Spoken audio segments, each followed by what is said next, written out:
Hi everyone, it's Birox, your mindset coach and wellness consultant, and today I want to talk about stress. So stress actually is an emotional or mental strain or tension that comes from our activities or the demanding circumstances in our lives. So if you stay in Lagos, Nigeria, where I stay, you realize that stress has become a norm, for most people because their lifestyle revolves around stress, which is actually not so good. It's okay for us to be stressed once in a while, but it is not okay if stress becomes part of our daily routine and lifestyle.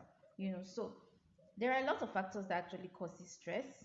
So for us to be able to effectively manage stress, we should be able to know the stressors or the things that is causing us stress or the sources of the stress.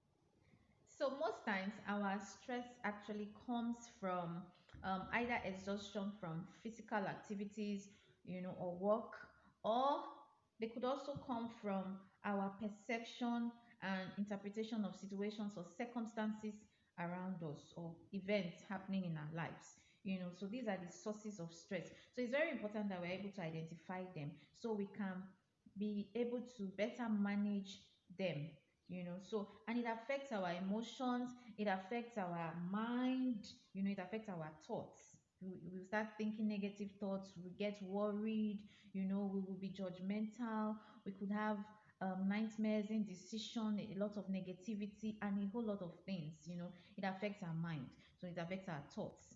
So we are easily irritated, we lose confidence. It leads to a lot of, we have a lot of different kind of emotional reactions basically to stress, and then it affects our behavior.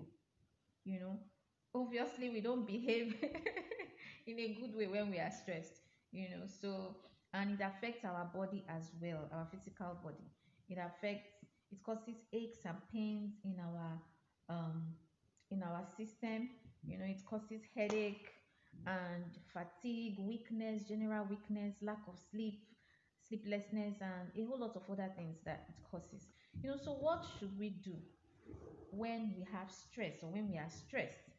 So there are different techniques that we can actually use to manage stress in our lives effectively. So one of them is meditation.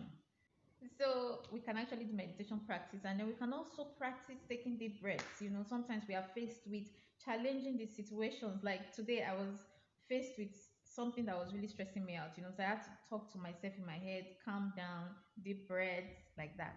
And then we can also exercise when we are stressed, because that's changing your physiology. So it helps to change our states, our emotional states, and then helps to relieve stress. So another thing we can do is to relax. Relaxation is very, very important. It's very important that we take time out to relax, and we should find ways or things that actually help us to relax. It could be watching movies, it could be going for walk, it could be just anything. We should find ways, not just have one way of relaxation. Then we should also endeavor to sleep well, because lack of sleep actually increases stress. It is not. So sleeping well actually help us to recharge and put us in our best state, to be able to tackle our day-to-day activity. Then another thing is for us to connect with people socially, because we are social beings, and we all need people. So and part of our complete wellness, for us to be completely well, is our emotion and social health. So we should learn to connect more with people. It could be talking to a friend, it could be, just connect. And then another thing we should do to handle stress is to eat well. It's very important that we eat well. If you are a picky eater like me, or you skip meals, you should now make conscious efforts, to eat well. And then also prioritize your time and learn to get organized, because when we don't prioritize our time, we get overloaded and easily overwhelmed, by the thoughts of all the many things that we have to do. So that's when we have to do chunking, to get ourselves organized. So how do you manage stress? I would love to hear from you. Leave your comments below. Bye.